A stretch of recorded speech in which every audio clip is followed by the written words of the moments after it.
আসসালামু আলাইকুম। জীবন সব সময় গোছানো থাকে না, আপনারা তো জানেই। কাগজের মতো যেখানে স্বপ্ন আছে, আছে শুধু এলোমেলো। কোনো রাজপুত্রের মতে নয়। এই গল্প একজন সাধারণ মানুষের জীবনযাপন নিয়ে, এক 20 বছরের ছেলের গল্প। গল্পের নাম এলোমেলো জীবন। চলো গল্প শুরু করা যাক। আরিফ জানালার ধারে বসে বাহিরে তাকিয়েছিল। জীবনের কাহিনী, জীবনের কষ্ট।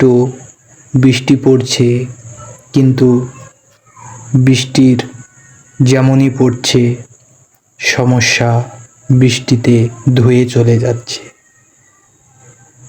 আরিফের বয়স ছিল মাত্র 20 বছর, কিন্তু চোখে ক্লান্ত ছিল যেন 40 বছরের।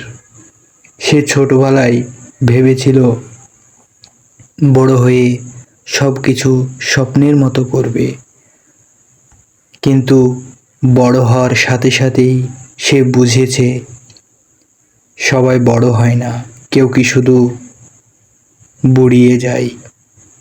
বাবা মারা গিয়েছেন অনেক আগেই, মা আছেন কিন্তু অসুস্থ।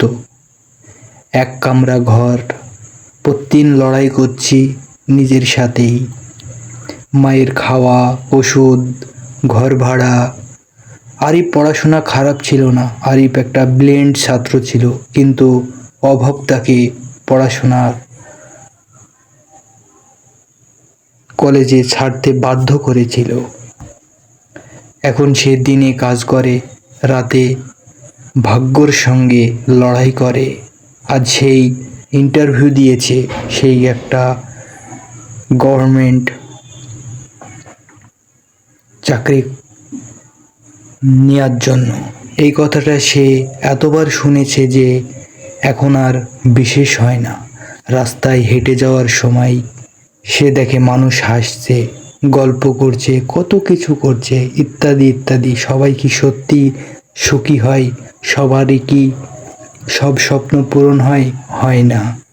নাকি আমি শুধু পিছিয়েছি?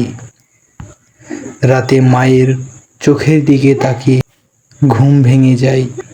মা ধীরে বলল, বাবা তুই ঠিক আছিস তো?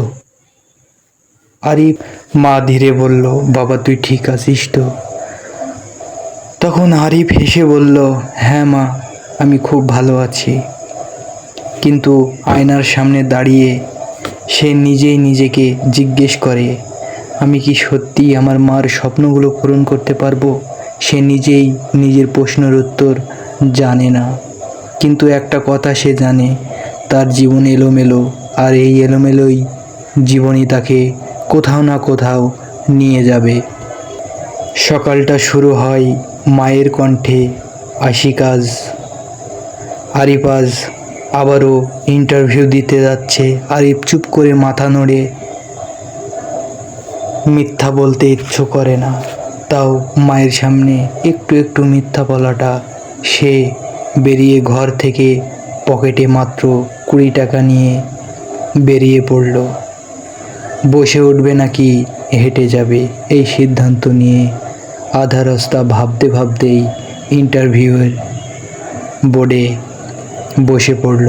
তার আগে 5 জন ছিল, সবাই তরুণী, সবাই আত্মবিশ্বাসী। আশিক নিজের দিকে একবার তাকিয়ে ক্লান্ত চোখে একজন প্রশ্ন করে, তোমার অভিজ্ঞতা কি? আশিক চুপ করে যায়। সে বলতে চায়, আমার জীবনের সব কিছু প্রবলেম, জীবনের সঙ্গে লড়াই করতে হবে আমাকে, এটাই আমার অভিজ্ঞতা। কিন্তু সে শুধু বলে, আমি শিখতে পারি, ফলাফল আগেই লেখা ছিল আমার জীবনে। এই বাক্যটা আবারও তার কানে বেজে উঠল। সেখানে এক বন্ধ লোক তাকে বললে, বা চা খা, মনটা একটু ভালো হবে। চায়ের কাপে ধোঁয়া উঠছিল, আরিফ চোখে জল।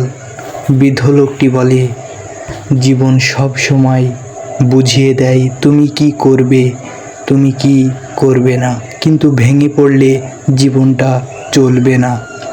রাহুল কিছু বোঝে না, কিন্তু কথাগুলো মনে থেকে যায়।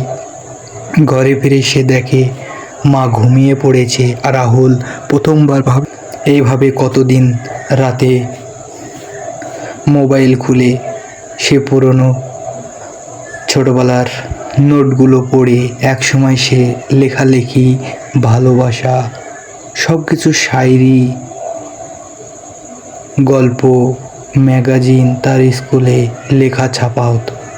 হঠাৎ মনে হয় যদি লেখাই আমার রাস্তা হয়, সেই খাতাটা বের করে অনেক দিন পর কলম ধরে হাত কেঁপে কিন্তু জীবনের স্বপ্নগুলো আমার ডায়েরিতে লিখে তোলাম। এই গল্পটা আমার নয়, এই গল্পটা সবার।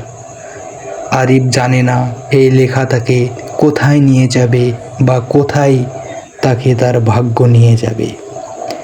সে হালকা মুচকি হাসি দিয়ে রওনা হলো তার স্বপ্নের হালকা ঘুমে ঘুমে। আর ঠিক ওখানেই একটা নতুন পথের শুরু হলো। এটাই শেষ পর্ব বন্ধুরা।